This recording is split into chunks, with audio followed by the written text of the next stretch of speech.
Erev Tov, shalom à toutes et shalom à tous. On se retrouve avec le Rav Uziel pour l'étude hebdomadaire, pour les enseignements du Rav Luria. Et ce soir, Rav Uziel, vous allez faire le lien entre deux événements qui n'ont pas l'air a priori liés, mais c'est l'héroïsme avec pour Midreshet Yehuda Manitou, Bechavod Arav. Erev Tov, donc bonsoir à tous. Effectivement, on va maintenant parler sur la paracha de cette semaine. On va parler de la relation particulière qui, selon le Rav Luria, relie deux personnages qui, a priori, sont complètement étrangers l'un à l'autre. C'est d'une part Pinchas et d'autre part Adam Arishon. Et pour cela, je propose de regarder le texte du Rav Luria en faisant attention que le Rav Luria va, on va dire comme ça, va expliquer son texte de manière un petit peu décousue. Et donc, il faudra faire un petit peu attention. Et ensuite, je vais essayer de faire une espèce de résumé pour montrer quel est en fait le sens de ce que dit le Rav Luria. Alors, pour le moment, je vais déjà vous montrer le texte lui-même. Le voilà. Là, je suppose que vous le voyez maintenant. Et donc, ce que fait le Rav Luria, c'est la chose suivante. Il commence par remarquer, je lis donc le début, que dans le livre de Bamidbar, donc c'est-à-dire sur le début de la paracha, il est écrit qu'après que Pinchas ait donc tué les Kozvi Batsur et Zimri Ben Salou, Dieu dit qu'il a sauvé les enfants d'Israël et il lui donne une récompense. C'est pour ça qu'il est écrit « La reine est mort, ineni noten lo et beriti shalom ». Je vais lui donner, c'est une alliance de paix. « Vaitalo ou les aro acharav berit keunat olam » et qu'à partir de maintenant, lui et sa descendance feront partie d'une alliance éternelle de keuna, de prêtrise, tachat asher kinel elokav, en récompense à ce qu'il a montré du zèle pour son Dieu, vaïchaper al bnei Israël, et qu'il a obtenu la rédemption pour les enfants d'Israël. C'est ce que dit le verset. Ce que nous dit le Rav Luria, c'est qu'il faut prendre en considération exactement chaque mot de ces versets. Il est écrit premièrement que Keuna. Donc ça veut bien dire qu'il va devenir Cohen. C'est-à-dire que jusqu'à présent, il était Lévi, mais il n'était pas Cohen. Maintenant, il est devenu Cohen. Olam, Keunat Olam. Olam vient souligner qu'il s'agit de quelque chose qui va être éternel, qui va être dans le temps, c'est-à-dire comme ça, qui ne sera jamais interrompu, qui sera ininterrompu dans le temps. Enfin, Kiné l'Elokav, le fait qu'il ait éprouvé du zèle pour son créateur, ça rappelle évidemment la personnalité de Eliyahu, pour lequel on se dit exactement la même chose, et donc c'est pour cela qu'on a l'adéquation entre Pinchas et Eliyahu. Mais ce que dit le Rav Luria, là où ça devient intéressant, c'est que le Midrash nous dit Lachen ineni noten lo berit shalom, etc. Et comme il est écrit Vaïta ou le zaro acharav keunat olam, le Midrash dit Adain ou Kayam. Adain ou Kayam. Quand on parle de Olam, ça veut dire que Pinchas a obtenu l'éternité. Pas seulement que l'alliance de Keuna, l'alliance de la prêtrise, est éternelle, mais c'est que lui-même, en tant que personne, en tant qu'individu, a reçu l'éternité. C'est ce que dit le Midrash. Ve'adain ou Kayam. C'est-à-dire, nous dit le Rav Luria à la ligne 7, Mashma she'u chai le'olam. Donc ça veut dire que, d'après ce Midrash, il a obtenu la vie éternelle, le souhait d'à peu près tout le monde sur cette terre. Et donc il est devenu éternel. Vegam she'u naasa malach habrit ou Eliyahu. Quand on nous rajoute ensuite le mot kiné l'elokav, ça vient nous dire qu'en fait, cette éternité qui est la sienne, c'est le fait qu'il est devenu Eliyahu, et de la même manière que malach habrit, c'est-à-dire que l'ange de l'alliance de la Brit Mila, évidemment, est présent partout et indéfiniment, de la même manière, Pinchas l'est aussi, puisque lui-même, c'est Eliyahu. Donc, le fait que Eliyahu vienne aux britot, qu'ils viennent pour toutes les circoncisions, c'est en fait la réalisation de la bracha qu'on a donnée à Pinchas. Pinchas a obtenu d'être éternel, voilà comment c'est d'être éternel. C'est de venir à chaque fois à toutes les circoncisions qu'il y a durant toute l'histoire jusqu'à la fin des temps. Donc pour ceux qui attendraient que l'éternité, c'est de vivre comme ils vivent aujourd'hui et de la manière dont ils se connaissent, dont ils connaissent la vie d'aujourd'hui, il semblerait que le Midrash est une autre description de l'éternité, et il vaut mieux s'habituer à celle du Midrash, ça me semble plus être prépondérante que la nôtre. Quoi qu'il en soit, nous dit le Rav Luria, il y a un problème. Lo matzinuzot be Moshe Rabbeinu. C'est-à-dire, nous dit le Rav Luria, mais on ne comprend pas. Qu'est-ce qu'il a fait de tellement spécial? Après tout, Moshe Rabbeinu a sauvé les enfants d'Israël beaucoup plus souvent que ne l'a fait Pinchas. Et de la même manière, dit-il à la ligne 10, V'chen Aaron HaKohen. C'est-à-dire, qu'est-ce qui s'est passé? C'est-à-dire, pourquoi a-t-on donné l'éternité à Pinchas et Moshe Rabbeinu et Aaron qui ont sauvé les enfants d'Israël beaucoup plus souvent et de manière, quelquefois de manière beaucoup plus flamboyante, on va dire de cette manière-là, et ils n'ont jamais obtenu ça. Et donc arrive de là le Rav Luria à la conclusion qu'en fait on n'a pas compris ce qu'il y a écrit dans le verset, et il va donner tout de suite la solution. Pour une fois, au lieu de lire un long développement dans lequel on attend de voir où est-ce qu'on en arrive, cette fois-ci on a directement la solution. C'est pour ça que j'ai dit que ça ne va pas être très simple. Et voilà ce qu'il nous dit. Ve'ine, ikar asachar shel vachai le'olam, donc je suis ici, là, donc dans ce passage-là, ikar asachar shechai le'olam, be'cheach lomar, she'it'ala Pinchas le'ota bchina shel adam rishon kodem achet. Et, dit-il, kol broué olam ayu az bematzav she'ayu chayim le'olam. Nous dit le Rav Luria, en fait, Pinchas est devenu Eliyahu, peut-être plus tard, mais l'important ici, c'est que l'intervention de Pinchas a amené Pinchas lui-même à une élévation aussi bien spirituelle que matérielle dans son cas à lui, qui lui a donné la même situation existentielle face à Dieu que celle de Adam Arishon avant la faute. C'est-à-dire que quand on dit qu'il vivra éternellement, c'est-à-dire en fait qu'il était devenu Adam Arishon tel qu'il était avant la faute, sur lequel on nous dit Broué olam ayu bematzav shechayim leolam. Et donc, il est comme Adam Arishon, il est redevenu quelque chose, quelqu'un comme Adam Arishon. Sauf que Adam Arishon a fauté. Et à la suite de la faute, Dieu lui dit, puisque tu as fauté, à partir de maintenant, tu vas devenir mortel.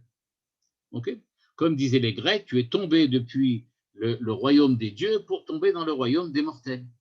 Et donc là, en fait, la faute d'Adam Arishon l'a amené à devenir mortel, c'est-à-dire que maintenant, sa vie va être limitée à une certaine période.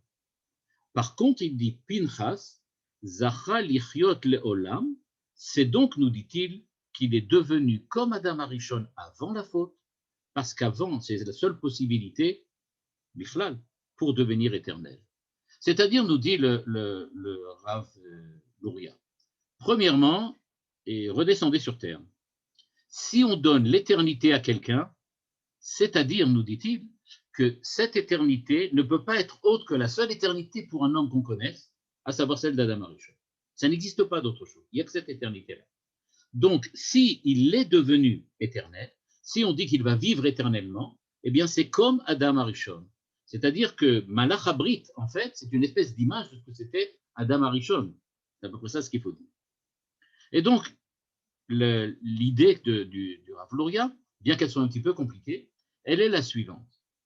Ce que nous connaissons aujourd'hui de l'être humain, à savoir qu'un être humain, c'est quelqu'un qui naît à un certain jour et qui ensuite décède à un autre jour, et qui vit de la manière dont on le connaît maintenant, ça c'est la vie d'un être humain après la faute.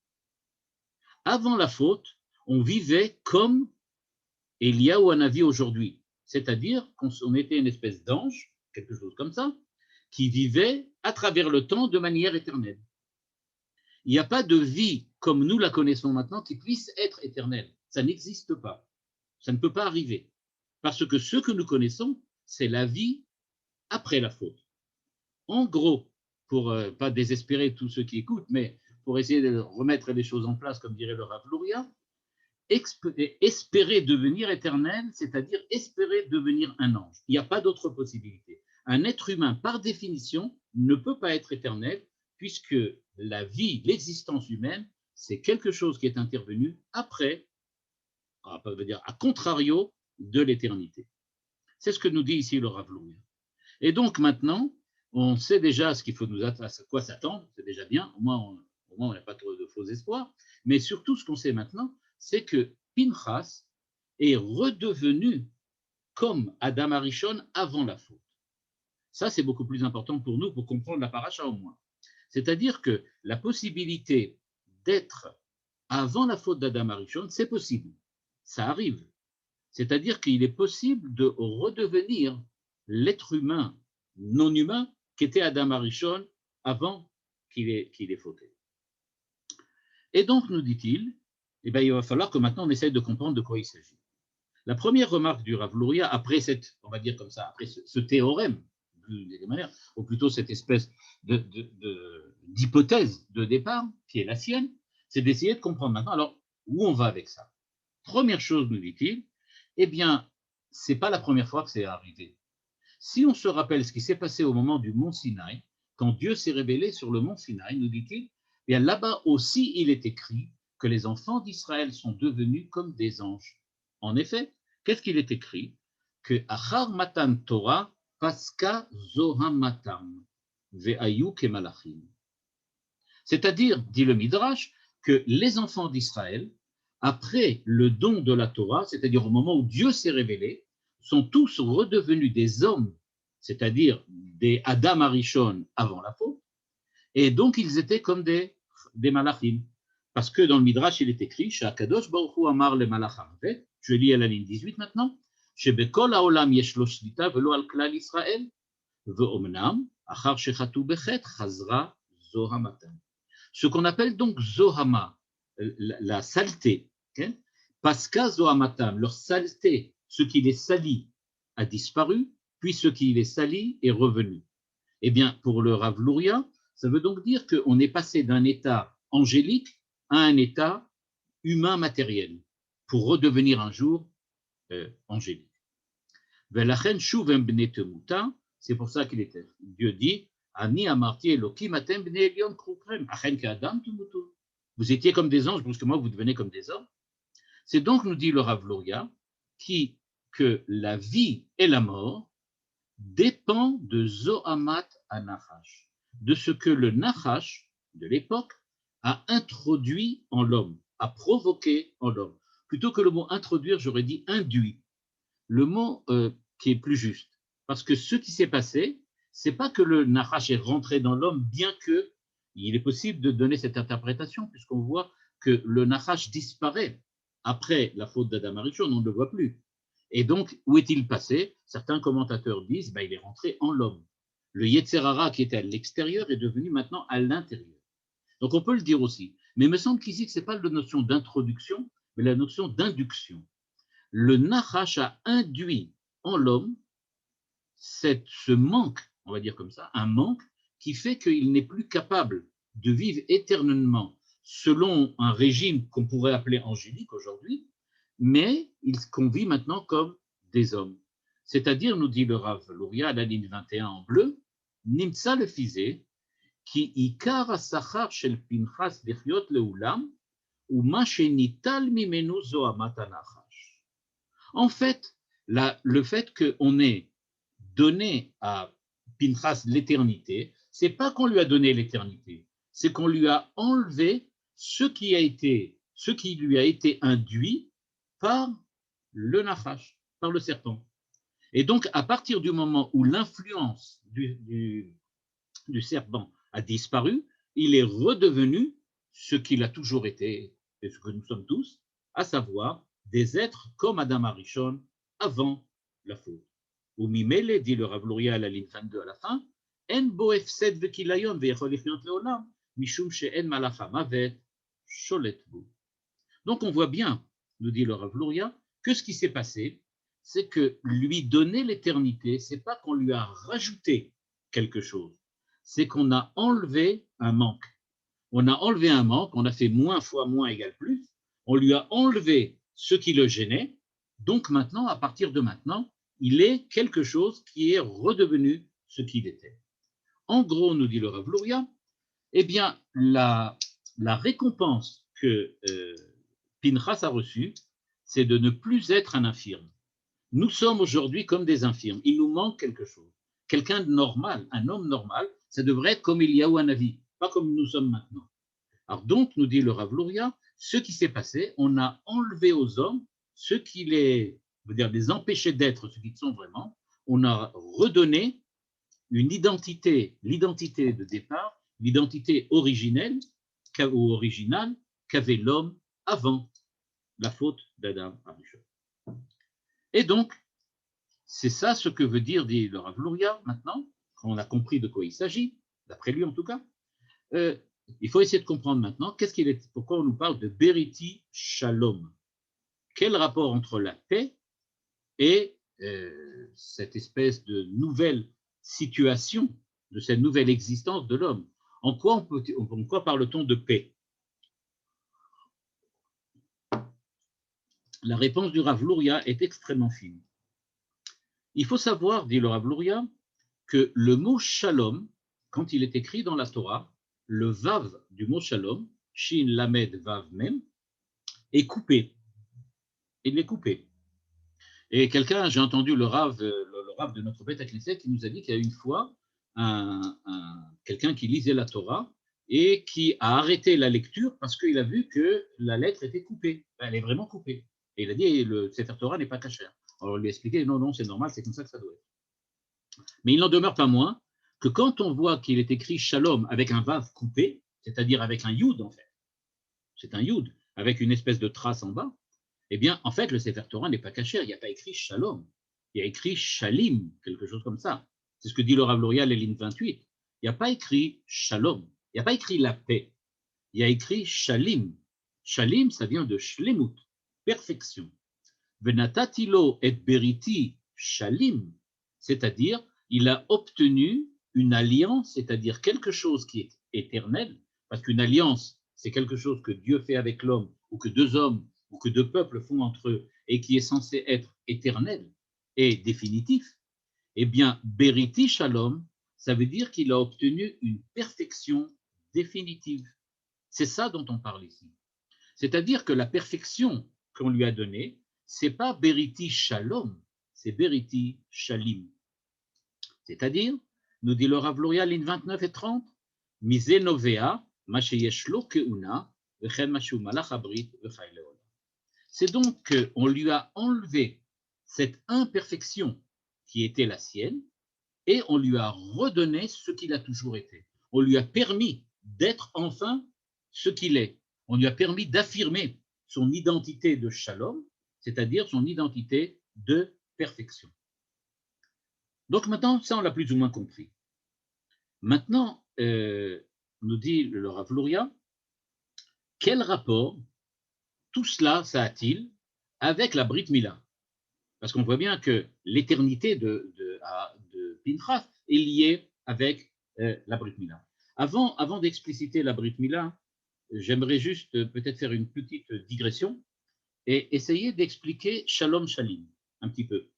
Bon, si vous me le permettez. Ce n'est pas écrit dans le Rav Luria, mais il me semble que là, il faut quand même rajouter un petit point de détail. Le Rav Luria va en parler par la suite d'une autre manière, et moi j'aimerais le remettre dans le contexte de ce qu'il dit ici. Le Beriti Shalom, Shalom c'est la paix. C'est-à-dire que Shalom, dans le cas dont on parle, très souvent, on le voit uniquement comme ce qui est la réponse à l'agression, à la violence. Shalom, c'est ce qui vient et qui dit que dorénavant, l'homme ne sera pas négatif pour autrui. Shalom, ça voudrait exprimer l'idée qu'il n'y a plus maintenant d'agressivité entre les hommes. À partir de maintenant, on vit beshalom, c'est-à-dire chacun vit sa vie propre, chacun a son identité.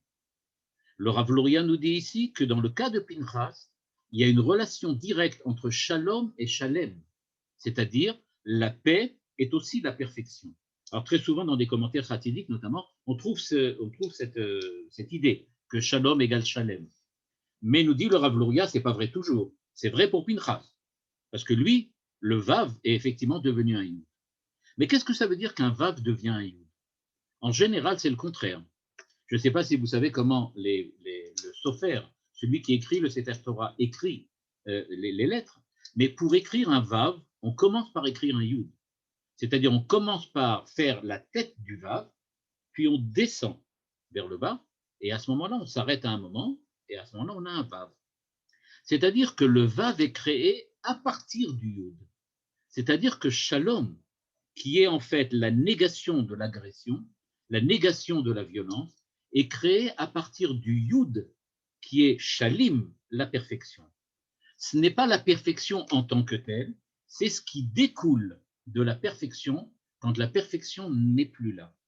Quand les êtres ne sont pas suffisamment parfaits, quand les hommes ne sont pas suffisamment, on va dire comme ça, parfaits eux aussi, eh bien, la seule possibilité de discerner un petit peu de shalim dans le monde, c'est quand on y voit du shalom. Et donc, on est obligé de prolonger le yud en vav, c'est-à-dire on est obligé de transformer la perfection idéale en une perfection un petit peu amoindrie, et donc on est seulement en présence de paix. Ce que nous dit le texte, c'est donc que natatilo beriti shalom shalim. On a coupé le vav, on a enlevé la queue du vav, et on y a laissé le yud, pour dire qu'en fait, on n'a plus besoin de cette paix, on va dire cette perfection ramoindrie, qu'on appelle la paix, mais qu'on a quelque chose de plus, dans lequel ce n'est pas simplement qu'il n'y a plus d'agression, il n'y a plus d'hostilité, mais il y a maintenant perfection, c'est-à-dire qu'il y a, on peut dire d'une certaine façon, une espèce de partenariat entre les hommes. Dans le Beriti Shalim, on veut dire que ce qui se passe maintenant, c'est plus simplement que les hommes ne sont pas agressifs envers les hommes, mais c'est que maintenant les hommes sont tellement référents de leur identité qu'ils n'ont aucun désir d'être agressifs, mais qu'au contraire, ils ont une espèce de partenariat, une espèce de relation positive avec les autres.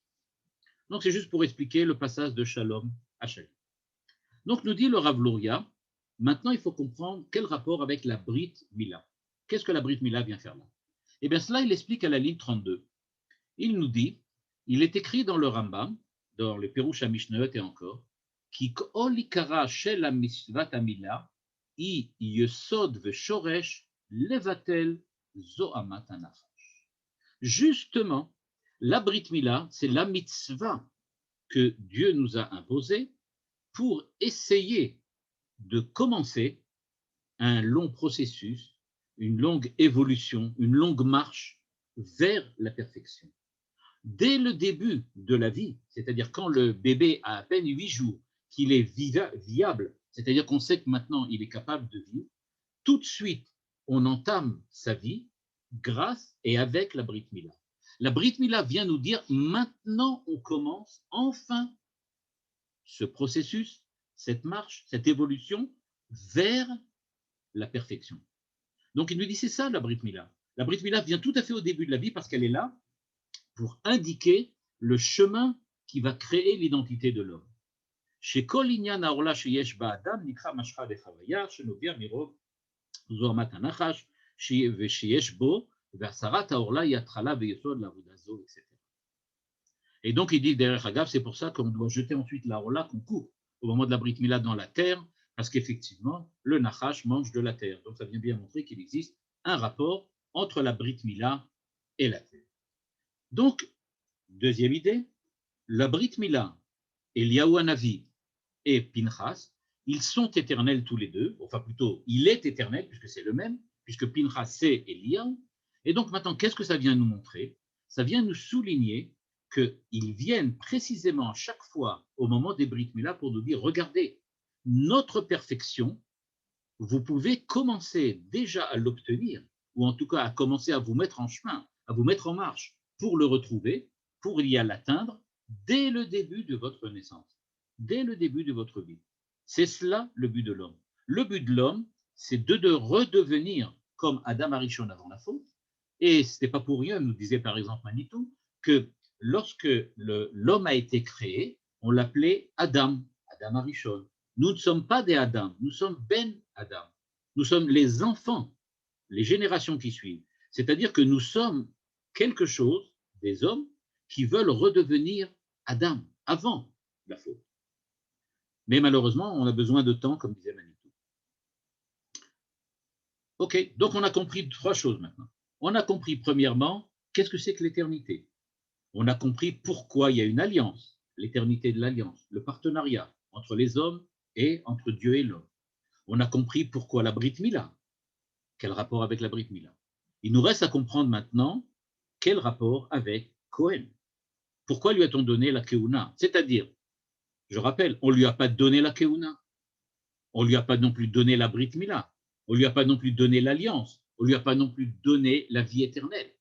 Il a retrouvé tout cela parce que on lui a enlevé, en récompense de ce qu'il a fait, on lui a enlevé ce qui le gênait à être ce qu'il est lui-même. On lui a donné la possibilité d'être vraiment qui il est. Et donc, nous dit le Rav Luria, être quelqu'un d'avant la Dame Arishon, c'est-à-dire être éternel, c'est-à-dire la correction grâce à la Brit Mila, c'est-à-dire le fait de pouvoir être éternellement présent à chaque instant de l'histoire. Alors, qu'est-ce qu'elle rapporte avec la Keuna? Nous dit le Rav Luria, Yesh Lomar, je lis maintenant à la première ligne, Chez Adin Keuna Shelo ou Kemo Abikurim. Tiens, c'est les prémices. C'est-à-dire, de la même manière que les enfants d'Israël devaient amener les prémices, c'est-à-dire les premiers fruits, les premiers fruits qui sont poussés, ils devaient les offrir au temple, eh bien, la Keuna, nous dit le Rav Luria, c'est un chidouche, on ne savait pas, c'est comme les bikurim. Et il nous explique, Kodem shechat'u Israël ba'egel, ayu hem muadim la'avodat keuna. Mishum shenitkachu elidei hakadosh baruch hu biotam b'Mitzrayim. Comme il est dit, ki li itkadshi kol bechor. V'inyan kedusha zo hayta b'ota b'china shakadosh baruch hu silek mem zo amar, kemo ogdem achet. C'est-à-dire, nous dit le Rav Luria, être Kohen, c'est pas être choisi parmi les enfants d'Israël. On en a déjà parlé dans une paracha précédente. Être Kohen, nous dit le Rav Luria, c'est pas qu'on a choisi parmi les enfants d'Israël un certain nombre d'hommes, un certain nombre pas de juifs, mais d'hébreux, et qu'on les a choisis pour devenir des Kohanim. C'est-à-dire, on a décidé que c'est eux les Kohanim, à savoir les enfants de la famille de Lévi, etc. Nous dit le Rav Luria, quand les enfants d'Israël ont sorti d'Égypte, il est bien écrit Ki idkachi li kol bechor. C'est-à-dire que tous les enfants d'Israël étaient Kedoshim, en tout cas tous les Bechorot, pour être Kohanim.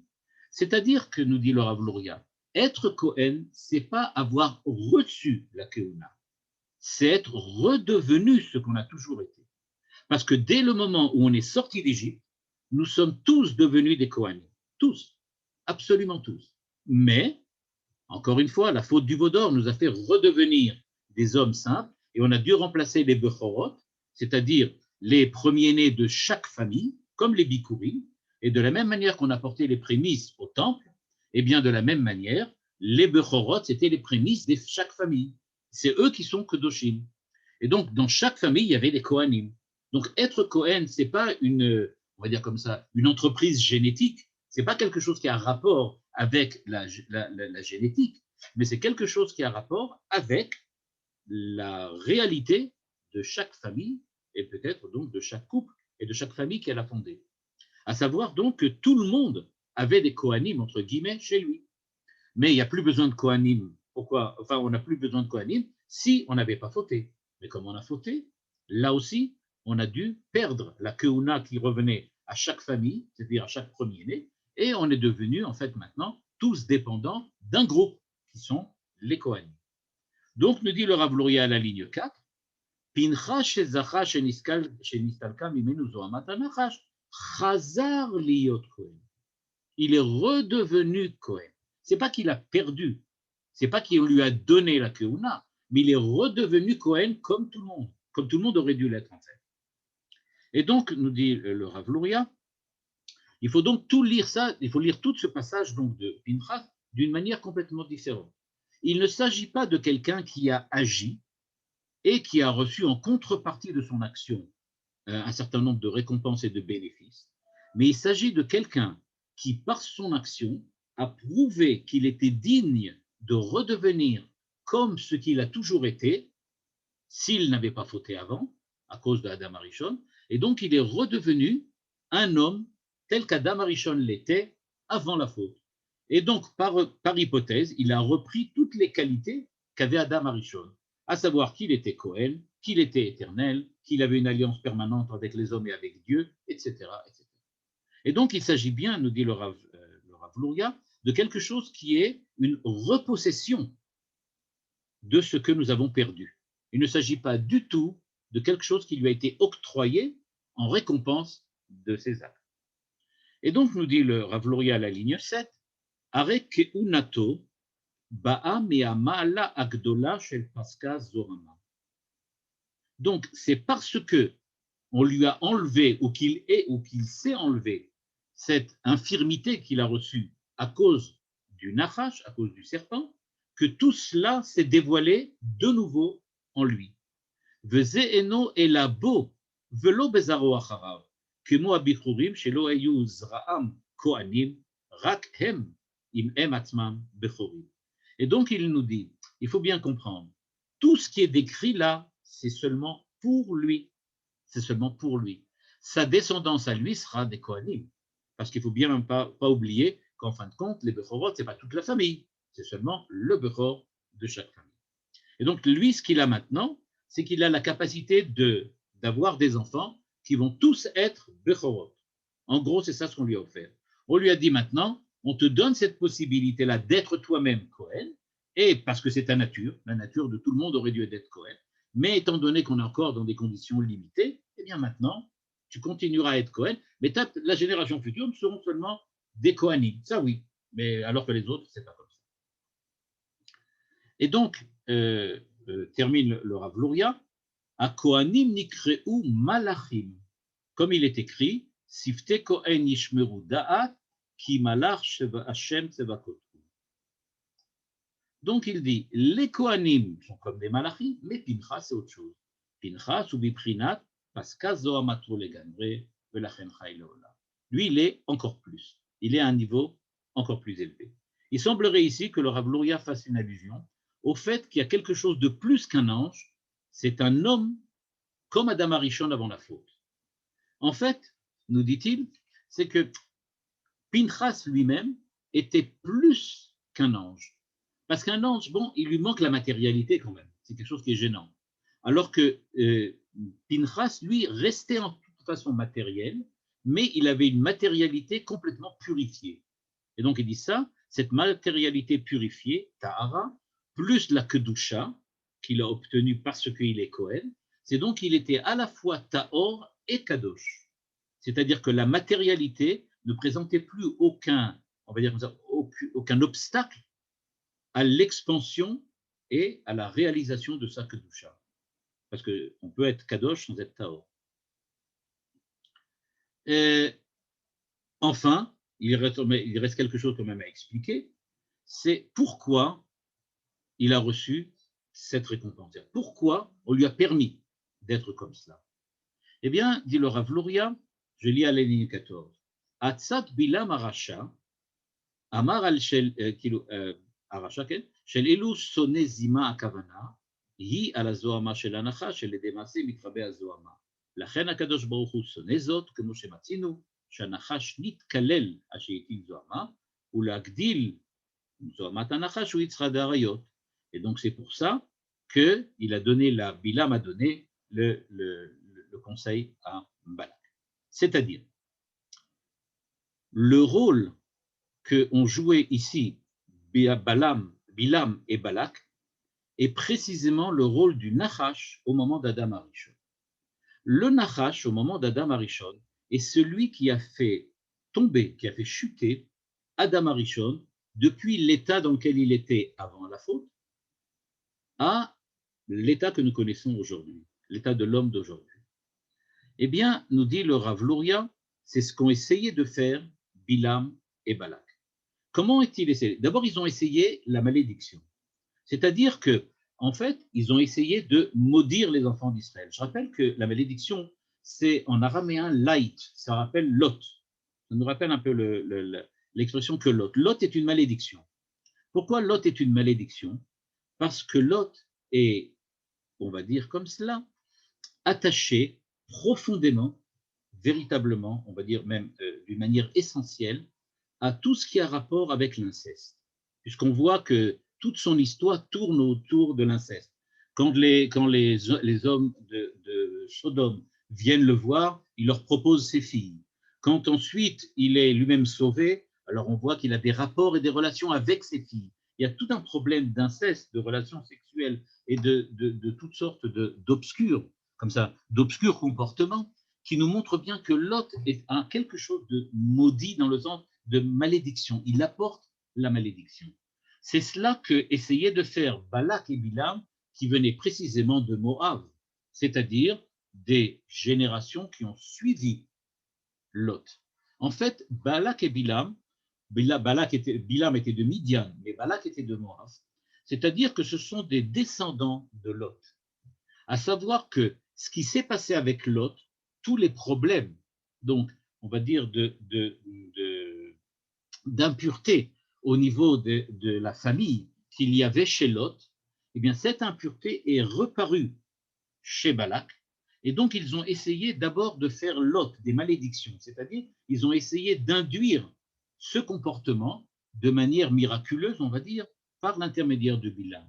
Puis quand ça n'a pas réussi, ils ont décidé d'intervenir de manière beaucoup plus violente en proposant véritablement aux enfants d'Israël de faire directement ou d'avoir directement le comportement de Lot au moment de la sortie de Sodome. Et donc, ce que l'on voit apparaître, c'est que tous les deux, Balak et Bilam, ont véritablement essayé d'induire en Israël, d'introduire en Israël l'erreur, on peut dire le mal profond qui avait été introduit par le serpent en Adam Arishon. Donc il nous dit c'est pour ça qu'il y a ce rapprochement et cette relation. C'est pas pour rien que Pinchas a arrêté tout. Quand Pinchas a arrêté le processus, on va dire comme ça, la descente des enfants d'Israël vers la situation que le serpent avait proposée à l'époque à Adam Arishon, eh bien ils ont été arrêtés dans cette chute grâce à Pinchas. C'est donc que Pinchas est intervenu pour sauver les enfants d'Israël de la malédiction, c'est-à-dire de ce que le serpent a fait à Adam Arishon. Et souligne le Rav Luria, si on regarde le nom Balak et le nom Bilham, alors les deux dernières lettres de Balak, c'est Lamed et Kouf, les deux dernières lettres de Bilham, c'est Ain Mem, à la fois ça crée le mot Amalek. C'est-à-dire, dit le Rav Luria, on voit bien que Amalek, c'est pas autre chose que Balak et Bilham en même temps. C'est toujours le même serpent qui revient. Donc en fait, dans l'histoire, il n'y a pas véritablement de nouveauté. Depuis Adam Arishon, on a le problème du serpent. Eh bien, ce problème du serpent, ça a évolué, c'est devenu Balak et Bilham, puis ça a réévolué, c'est devenu Amalek. Tout ça, c'est la même chose, c'est le même problème. Et donc, nous dit-il, le Rav Luria, c'est pour cela que cette évolution, on va dire fatale pour Israël, qui aurait pu être la sienne s'il avait continué à fauter avec les filles de Moab, eh bien, c'est ça qu'a interrompu Pinchas, et c'est pour cela que c'était comme un poison, nous dit-il, qui aurait pu se répandre dans tout Israël et qui a été, en fait, arrêté par Pinchas, d'où le fait qu'on lui a proposé de redevenir comme Adam Arishon était avant la faute, tout simplement parce qu'il était celui qui a sauvé, en fait, Israël de la faute d'Adam Arishon. C'est ce que le Rav Luria expose dans un premier volet pour nous expliquer qu'est-ce qui s'est passé à cette époque. Dans une deuxième dracha, le Rav Luria essaye d'aborder la même problématique, mais dans un angle un petit peu différent que je vous propose maintenant. Selon cet angle-là, il nous dit, premièrement, Ma she'amru chazal b'maaseh zimri shenit alma halacha iketotza mimaaseh zimri שהרבה כוח טומאה בישראל, וזה גרם שנעלמה ההלכה. על ידי מעשה זמרי נתפשטה זוהמה בישראל. C'est-à-dire, il nous manquait dans cette première explication, et le Rav Luria en a été tout à fait conscient, il nous manquait quand même un chaînon important dans l'explication du Rav Luria. C'est-à-dire qu'on ne voit pas très bien quel est le rapport entre, pas l'inceste, mais la relation particulière qu'il y avait entre Zimri ben Salou et Cosbi Batsou. C'est-à-dire, qu'est-ce qui s'est passé là-bas et pourquoi ce qui s'est passé là-bas est véritablement représentant de la faute d'Adam Arishon. Le Rav Luria nous dit, c'est parce qu'on n'a pas bien lu les versets. Ce qui s'est passé là-bas, c'est qu'à la suite de ce qu'a fait Zimri, Moshe Rabbeinu et Aaron, qui doivent intervenir, ont oublié, ne savent plus comment faire. C'est-à-dire, je voudrais que vous vous remettiez dans la situation, me dit le Rav Luria. Devant nous, il y a donc un couple qui est en train de fauter. Ok, on comprend. Mais pourquoi Moshe et Aaron, personne n'arrive plus à se rappeler de ce qu'il faut faire dans une situation pareille? Qu'est-ce qui s'est passé? Nous dit le Rav Luria, c'est ça quand on dit que Zohama, la saleté, l'impureté qui se répand en Israël à la suite de la faute d'Adam Arishon et à la suite du serpent. Le serpent a introduit de l'impureté en Israël. Nous dit le Rav Luria, où on la trouve, où on la voit cette impureté? Eh bien, précisément dans la cécité de Aaron et Moshe. Le fait que Moshe et Aaron ne sont plus capables de savoir quoi faire, ce n'était pas une erreur de l'histoire et ce n'est pas un hasard. C'est parce que l'impureté du serpent, c'est-à-dire l'impureté provoquée par le conseil de Bilam à Balak qui a donné lieu à l'acte entre Zimri ben Salou et Cosbi Batsou, c'est ça qui a provoqué, nous dit le Rav Luria, le fait que la Torah a disparu. C'est cette impureté-là dont on parle. C'est-à-dire que maintenant, il a fallu que Pinchas intervienne, parce que Pinchas, lui, a eu cette intuition primordiale qui a fait que lui, il a compris ce qui se passait et lui n'a pas oublié. En fait, quand Pinchas tue les deux personnes dans leur tente là-bas, il vient de montrer que lui n'a pas été touché par l'impureté. C'est-à-dire, nous dit le Rav Luria, qu'il est redevenu comme Adam Arishon avant la faute. Et donc, la description qu'on a eue la semaine dernière de la réaction de Pinchas, ce n'est pas du tout la réaction d'un zélote qui serait devenu un fou de Dieu et qui décide brusquement de tuer tout le monde. Mais il s'agit au contraire de quelqu'un qui a réussi à surmonter l'influence du conseil du Nachash, c'est-à-dire ce conseil d'essayer d'amener l'homme à se rendre impur pour l'éloigner de Dieu. Et donc, c'est tout à fait normal qu'on lui ait donné en récompense quelque chose qui a rapport avec la pureté. C'est, dit le Rav Luria, que le chet de Zimri, Shaya Nasi Be Israël, je lis maintenant pardon, j'ai sauté une phrase. Umashma, nous dit-il, ligne 33.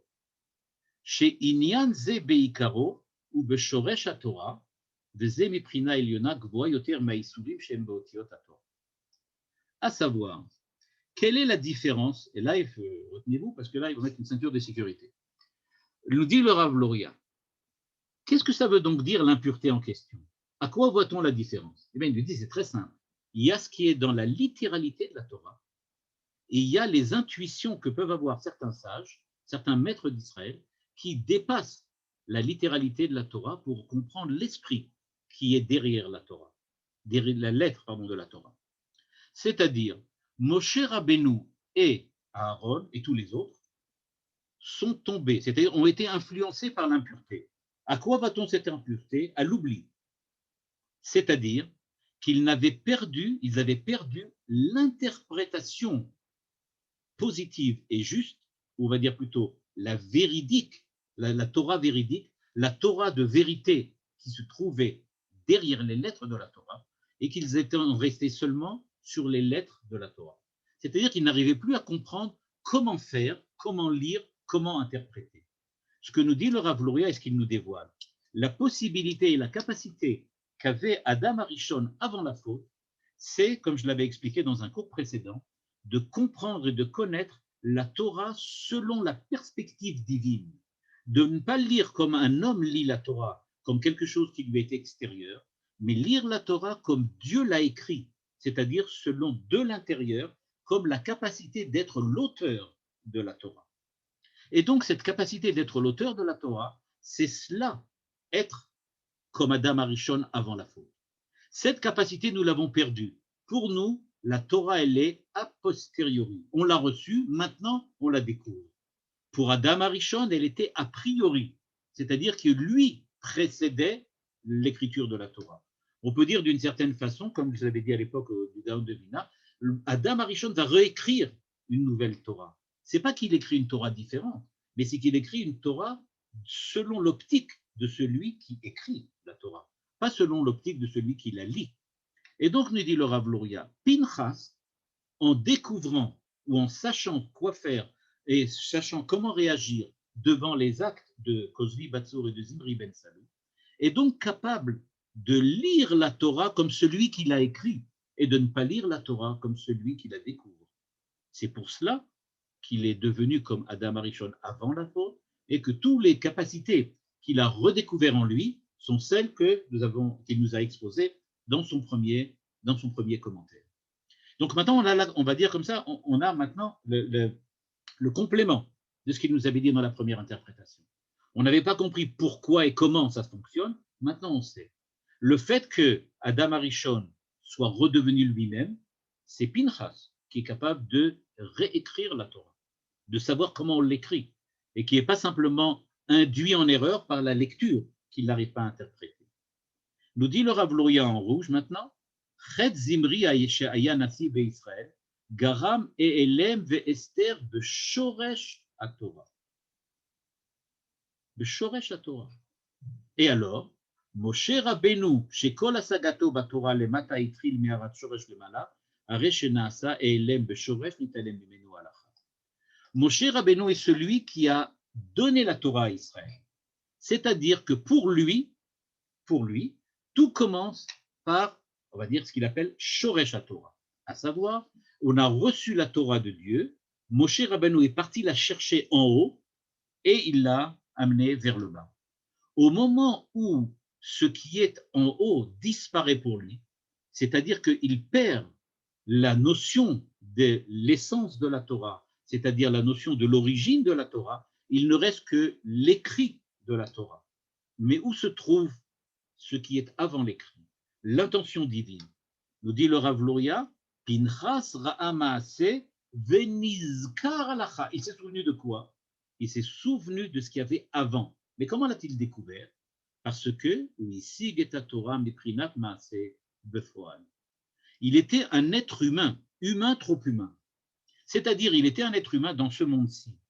Mais le fait qu'il était capable de se souvenir, c'est-à-dire d'être relié avec l'origine de la Torah à partir d'une situation existentielle qui est celle d'un être humain trop humain, eh bien, dans cet état-là, il est capable, lui, de redécouvrir le sens de l'écriture de la Torah et pas seulement le sens de la lecture. Puisqu'il est relié avec ce qui est avant ce qui est écrit, il est donc relié avec l'intention divine en tant que telle. C'est pour ça qu'il a reçu maintenant la Torah en don, c'est-à-dire qu'il est devenu comme Adam Arishon avant la faute. Nous dit le Rav Luria en conclusion, Nilmat kan biur divrei Chazal, sheyesh lifamim she'en mo'il esek batorah lenatseach et hayetzer hara. Maintenant, il va nous donner un bon conseil, un conseil pour la vie. Il nous dit souvent, ça c'est souvent dans beaucoup de milieux religieux, c'est un peu comme ça, quand quelqu'un a un yetzer hara quelconque, je ne sais pas, le jeu, l'alcool, les femmes, je ne sais pas, et donc il a un yetzer hara, on lui dit, ben, c'est très simple, va étudier la Torah. Si tu étudies la Torah, tu arriveras à surmonter tes pulsions, à surmonter tes passions. Nous dit le Rav Luria, il y a des fois où ça ne fonctionne pas. Ça ne fonctionne pas. Af she'amru, barati yetzer hara, barati lo Torah tavli. En général, ça marche, mais pas toujours. Bien que dans la plupart des cas, on peut arriver à surmonter ces impulsions, ces pulsions, grâce à la Torah, il y a des fois où on ne peut pas. Pourquoi? Taloui begodel hara shel yetzer hara. She'im yesh chet she'al yado ne'elam or haTorah, mimele lo yo'il esek haTorah. Nous dit le Rav Luria, il y a quelque chose qui peut manquer, à savoir comme pour Moshe. Moshe s'est trouvé dans une situation dans laquelle le fait de savoir lire la Torah, de connaître l'écrit de la Torah, de savoir le lire, c'est-à-dire de savoir l'interpréter, n'est pas encore suffisant, parce que quelquefois, ce qui te manque, c'est cette relation directe avec le Créateur qui te permet de ne pas seulement participer à l'ouverture d'un livre et la lecture du livre, mais de participer aussi à l'écriture de ce livre. C'est de se souvenir de la manière dont Dieu pense et Dieu parle. Il dit ça, si ça manque, alors il y a des fois, ça peut arriver, nous dit-il, une impossibilité de trouver dans la Torah une réponse à ce qui nous entraîne vers le mal. À ce moment-là, nous dit-il, la seule possibilité que le Midrash nous donne, c'est Kriyat Shema. De faire Kriyat Shema. Pourquoi? Parce qu'à ce moment-là, si la Torah n'arrive pas, peut-être que l'interpellation Shema Israël Hashem Elokeinu Hashem Echad, dans lequel on s'approche de Dieu, à ce moment-là, ça peut aider. Et si ça n'aide pas, l'interpellation, alors la seule possibilité, c'est Yom Hamita, se rappeler qu'on est des êtres mortels. C'est-à-dire que se rappeler la mortalité, ça veut dire se rappeler qu'on est les enfants d'Adam Arishon après la faute, mais qu'il existe autre chose qui est avant la faute et qui est la Torah. Mais ça aussi, ça paye des imri, et donc c'est pour ça Kanaïm Pogimbo.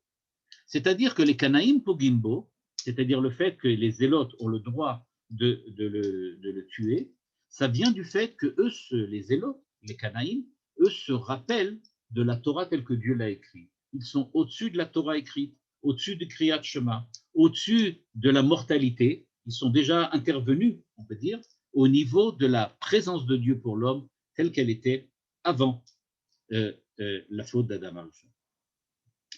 En conclusion de ce que nous dit donc le Rav Luria, on voit que se rappeler, on peut dire la lecture de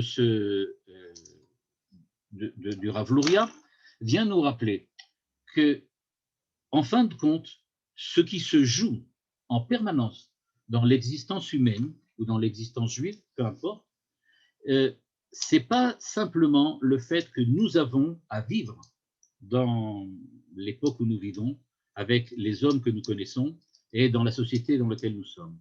Mais ce n'est pas du tout ça.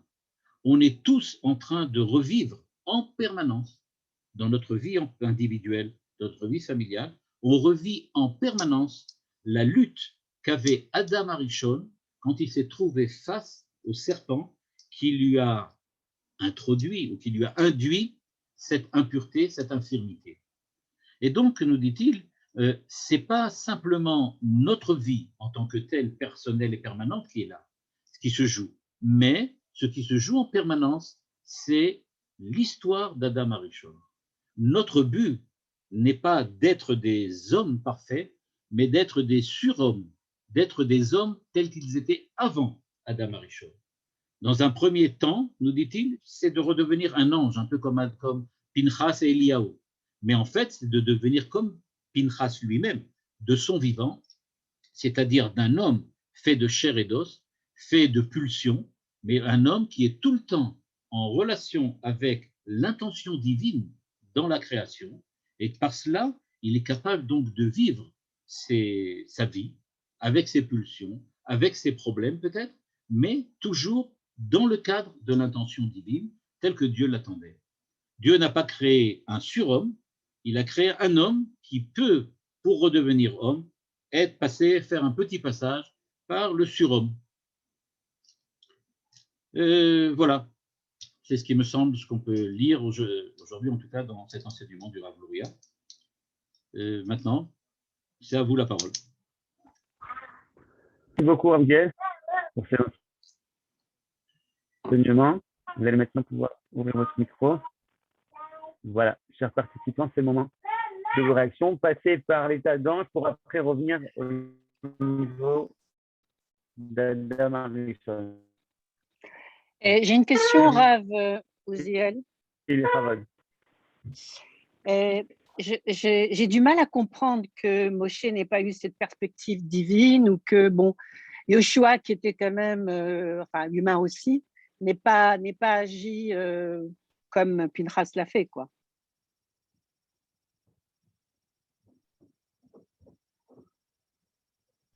Pardon, voilà, maintenant vous devez m'entendre. Ce que dit le Rav Luria, c'est que ce qui s'est passé avec Moshe, c'est que Moshe est celui qui a donné la Torah. C'est-à-dire qu'il a procédé à un mouvement, à une démarche qui va schématiquement de haut vers le bas, de haut en bas. C'est-à-dire qu'il a pris les valeurs, on va dire la Kedusha, la réalité de la relation de l'homme avec Dieu, et qu'il a réussi à leur donner un habit, comme ça, un habit, un revêtement qui soit susceptible de parler à l'humain. Et donc, il est capable d'amener la Torah de Dieu vers l'homme. En faisant cela, tout ce qu'il a entrepris est toujours sous-tendu par, d'une part, le fait qu'il s'approche de l'homme, mais que d'autre part, il est en relation avec ce que le Rav Luria appelle Shoresh à Torah.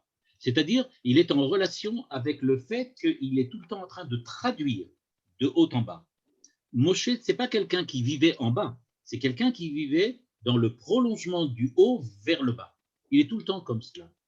À partir du moment où il a subi l'influence de ce qui s'est passé avec le couple de la tente là-bas, eh bien, ce qui s'est passé, c'est qu'il s'est retrouvé déconnecté de ce qui était en haut, nous dit le Rav Luria, c'est-à-dire qu'il a perdu cette relation directe avec le Créateur, et donc sa lecture était devenue une lecture seulement par le bas, dont il n'avait absolument pas l'habitude. C'est ça ce qu'on appelle l'oubli de Moshe. Ouais.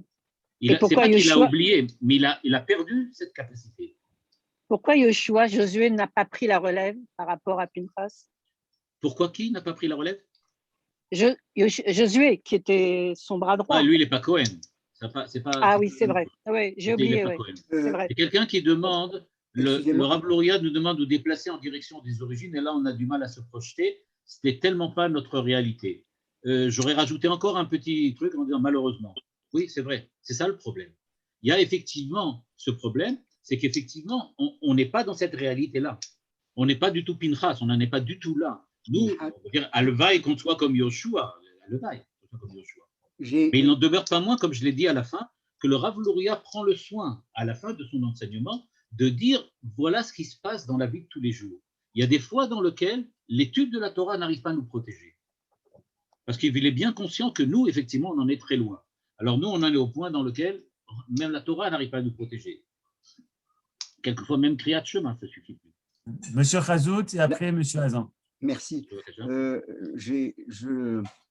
La conclusion est séduisante, mais elle pose un certain nombre de problématiques. D'abord, Pinchas, qui est le petit-fils de Aaron, vous dites que le Rav le compare à Adam Arishon. Alors, c'est quand même difficile qu'en étant le petit-fils de Aaron et se trouvant devant Moshe, d'une part, et d'autre part, on sait pertinemment que le petit-fils de Aaron n'était pas Cohen, lui, parce qu'il était né après la Keuna de son grand-père. Donc, n'étant pas Cohen, c'est là où j'ai du mal à comprendre, d'une part. Et puis, d'autre part, quand vous dites que Moshe descend la Torah, effectivement, mais une des raisons majeures que Moshe ne rentre pas, ce qui veut dire que la Torah, à la manière de Moshe, elle n'était pas praticable. Elle n'est pas praticable quand on rentre en Canaan. Tout à fait ce que nous dit le Rav Luria ici. Attendez, je termine. Pourquoi n'était-elle pas praticable? Je vais juste répondre à votre question. Pourquoi la Torah de Moshe n'était pas praticable? Elle n'était pas praticable parce que justement, elle n'avait pas de pratique. C'est ce que veut nous dire le Rav Luria dans le cas des autres. C'est-à-dire qu'elle était trop, on va dire comme ça, elle avait trop pris son origine dans la réalité de la présence du divin à l'homme, alors que nous ne sommes pas du tout des hommes comme ça. Alors comment il arrive à extraire, moi j'ai pas compris comment il arrive à extraire la personnalité du petit-fils de Aaron, Pinchas, en disant que lui, il a comparé Adam Arishon, et c'est comme ça qu'il a eu l'intuition, d'autant plus c'était un zélote, Canaïm là-bas, c'était un zélote.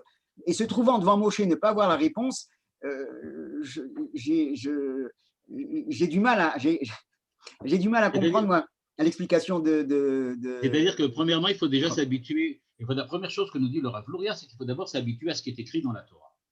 La première chose à s'habituer, c'est de dire qu'on est devant une situation absolument, pour nous, paradoxale, voire aberrante, que Moshe ne sait pas quoi faire, mais Pinchas sait quoi faire. Ben, c'est clair. C'est clair. Donc, c'est-à-dire que ça veut bien nous dire qu'on parle d'une situation dans laquelle Moshe, effectivement, n'a pas réussi, malgré le fait qu'il était Moshe, à avoir l'intuition qu'avait Pinchas. C'est parce que, nous dit le Rav Luria, c'est pour cette raison que Pinchas a obtenu ce qu'il a obtenu, parce qu'il était effectivement passé à un niveau qui était supérieur à celui de Moshe à ce moment-là. De le dire, sur quoi il s'appuie, je dirais, sur quoi il s'appuie pour pouvoir le dire, d'autant plus, en plus de ça, qu'il était à un niveau inférieur d'abord à Moshe, et puis n'étant pas Cohen, il n'avait pas la Keuna. Donc, je veux dire, il n'y avait pas des paramètres qui auraient pu nous faire croire que, effectivement, Pinchas. Le Rav Luria, comme il l'a expliqué au début du texte qu'on a étudié, trouve deux sources très très simples pour arriver à le dire. Premièrement, la Torah même dit que Pinchas était plus élevé que Moshe. Ça, c'est la première réalité auquel il faut s'habituer, bien qu'elle soit une réalité paradoxale pour nous. Deuxièmement, le fait que le Midrash ait dit qu'il a réobtenu l'éternité que n'a pas obtenu Moshe, je rappelle. Moshe n'est pas éternel. Moshe a disparu, mais pas Pinchas. Donc, c'est pour ça que c'est Eliaou. C'est pour ça que c'est Il est Eliaou, exactement. C'est-à-dire qu'on voit bien qu'il y a quelque chose de différent. En fait, bon. il est plus élevé. Bon. Toda, merci. Monsieur Hazan, vous voulez intervenir? Oui. Allô? J'ai une question, moi. Oui. Oui, Je déjà. ne sais pas qui c'est qui parle. Je sais pas qui c'est qui parle. C'est vous qui parlez pour le moment là. Bon, très bien. Écoutez, je vais me hasarder à résumer en 2 mots. Donc, le peuple hébreu a été purifié par sa présence, l'ensemble au mont Sinaï, la remise de la Torah. Il a reperdu par le veau d'or. Et donc, mais Moshe, lui, je reviens à ce qui était fait, Moshe n'a jamais participé au veau d'or, il n'a pas perdu. Et puis là, qu'est-ce qui s'est passé? Il y a un loupé qu'il a eu, excuse-moi, je vais très bref, mais c'est un peu ce que j'ai retenu, puisque lui, il n'a pas perdu, il n'a pas participé au veau d'or, il n'a pas perdu sa pureté. Et là, d'un coup, dans cet événement, il n'a pas su répondre. Là, c'est ça je suis un peu perplexe. Ce que dit le Rav Luria, c'est que la faute qu'ont fait Kozbi Batsour avec Zimri Ben Salou, c'est-à-dire la faute de ce couple-là, a induit une véritable chute dans la réalité même de Moshe Rabbeinu, de la même manière que le serpent, au moment de la faute d'Adam Arishon, a induit une infirmité en Adam Arishon. Oui. C'est ça ce qui s'est produit. Le seul qui a été préservé de cela, c'était Pinchas. Je vais m'hasarder. Est-ce qu'il n'y a pas la raison du fait que Moshe Rabbeinu était marié avec une femme qui n'était pas juive, qui n'était pas d'origine, ce mariage qui a toujours été contesté? Est-ce que c'est pas ça qui l'a perturbé? Enfin, vous voyez, par rapport à lui-même n'étant pas tout à fait neutre dans ce scénario-là avec cette femme étrangère. Ça me gêne un petit peu de dire une chose pareille. D'accord, alors je retire. Merci. Je crois que Youssef et après Joël. Youssef et Joël. Bonjour et merci. Comment ça se fait que Pinchas ait eu cette capacité-là? Il a une neshama particulière parce qu'on ne sait pas ce qu'il a amené à ce niveau-là. C'est ma première question. Et la deuxième, comment concilier un tel niveau avec ce qu'on sait qui s'est produit par la suite avec Yiftach, le refus d'aller le voir, etc. La première question, je reconnais que je ne l'ai pas trouvé encore dans le texte du Rav Luria, en tout cas dans les 2 textes que j'ai amenés de réponse à la première question. C'est-à-dire, je ne vois pas ce qui a préservé. Il nous dit qu'il a été préservé, mais je ne vois pas pourquoi. Qu'est-ce qui s'est passé là-bas? Et qu'est-ce qui s'est passé, on va dire comme ça, à l'intérieur de Pinchas, qui a fait qu'il a effectivement été préservé de ce qui s'est passé par là-bas? Peut-être le fait qu'il est canaï, le fait qu'il était zélote, c'est-à-dire qu'il vivait au niveau de la réalité divine seulement, quelque chose qui est au-delà, un au-delà des limites. Peut-être que c'est cela, c'est qu'il a préservé, mais je ne l'ai pas vu directement écrit chez le Rav Luria encore. La deuxième question, je n'ai pas très bien compris le rapport avec Yiftach. On connaît par la suite, on sait que quand il était Kohen Gadol, il aurait pu dispenser Yiftach de son vœu. Le vœu à ce niveau-là, ça je ne sais pas. Là aussi, désolé, je ne sais pas. Ce caractère de zélote, on le trouve bien avant entre la famille de Lévi et la famille de Shimon. Avec Shimon et Lévi, tout à fait. la même. On les Alors retrouve là, déjà là-bas. et ce qui est intéressant, c'est qu'on on voit maintenant quelles étaient les intentions profondes de l'un et de l'autre. Et remarquez que justement, dans le fait d'être zélote, il y a un véritable problème, comme disait Manitou, que quand dans les évangiles, Simon, donc dans les évangiles, quand il vient en contact avec Jésus, Jésus lui dit « Vaderetro Satanas ». C'est-à-dire que Shimon représente le Satan, c'est-à-dire le serpent, en fait. C'est-à-dire qu'il voit donc il voit dans le zélote le serpent. Alors, ce qui est intéressant, c'est que nous, on dit exactement le contraire. C'est que nous dit au contraire, quand on voit Shimon et Lévi, on dit « Ah non, c'est le Satanas qui est rétro. C'est lui qui retourne en arrière. C'est eux qui arrivent à repousser le Satan. Eux, ils ont une interprétation à fourra, comme dans beaucoup de cas chez eux. » Merci. Olivier, vas-y. Vous avez parlé de la lecture et de l'écriture. Est-ce que c'est un peu le thème qu'on voit dans la Gemara entre le Mikré et la Massoret? Ça veut dire quoi? Ça veut dire que Pinchas, il aurait l'intériorisation en fait de la parole de Dieu, alors que Moshe, il aurait simplement la lecture du texte. C'est ça que ça veut dire en fait? Ça veut dire que, moi ce que je voulais dire, c'est que Moshe est un traducteur, alors que Pinchas est un écrivain. Ok. Donc ça veut dire que le plus important en fait, c'est l'intériorisation de la parole en fait, c'est la massorette plutôt que le Mikré seulement. Non, la massorette c'est autre chose, c'est la lecture. C'est aussi une traduction à mon avis, à mon humble avis. Je dis ça à mon humble avis en me basant sur le Maharal un petit peu, mais il me semble que ça. Même Manitou me semble dire ça aussi. Okay. Donc il parle du Targum. Ok, donc Pinchas, lui, il aurait quoi? Il aurait eu que la, non, il aurait eu pas seulement la lecture, mais aussi non, pas seulement l'écriture, mais la lecture, en fait, c'est ça que ça veut dire? Ça veut dire que, non, il avait l'écriture, évidemment, il a la lecture. Mais lui, il savait, on peut dire comme ça, il avait une appréhension du texte du point de vue de l'écriture et pas seulement du point de vue de la lecture. D'accord. Dans l'a priori du texte.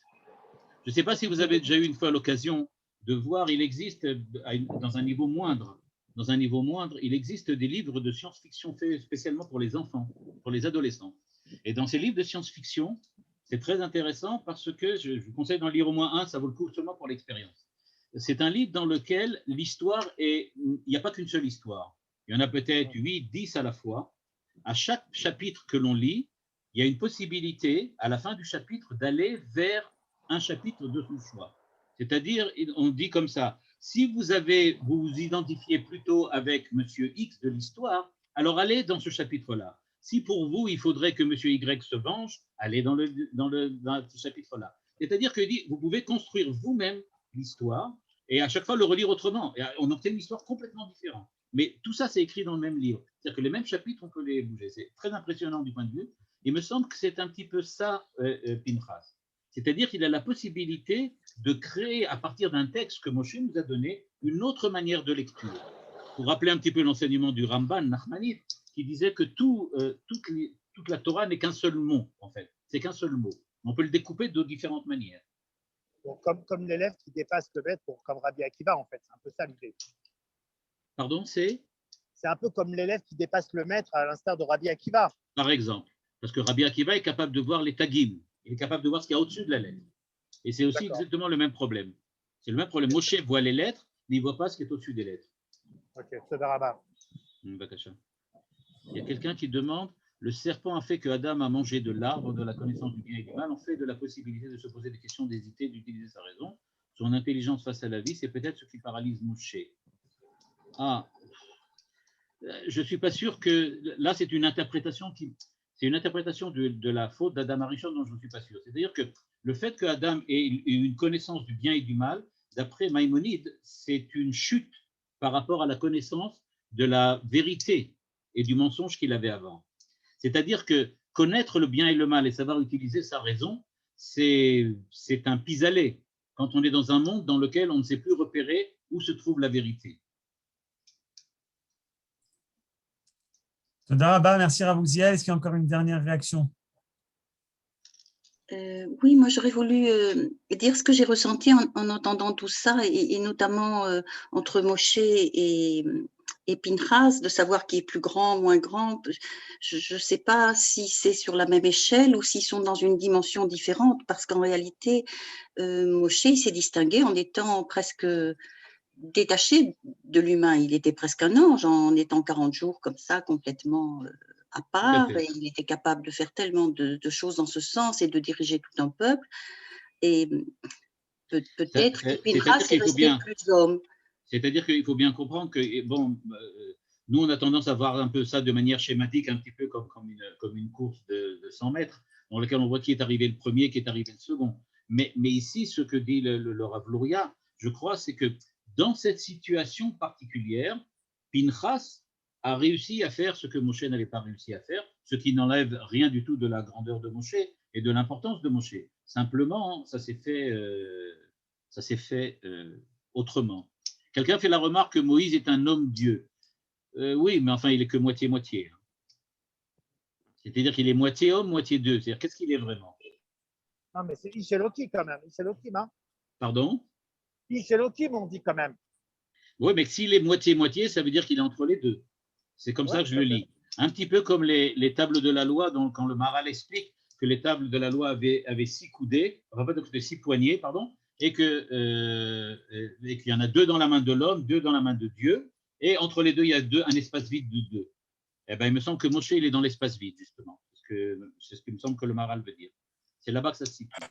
Mais justement, il semble que Moshe, il n'est pas assez en bas. Il est trop en haut. C'est ce que nous dit, sous l'influence de ce qui s'est passé là-bas, avec les Benot Moab, il est redescendu, il n'avait que les 2 qui étaient à lui, et il a perdu les 2 qui étaient en haut. Donc, il est redescendu vers le bas. C'est un peu schématiquement, mais enfin bon, tout ça, ce sont des schémas.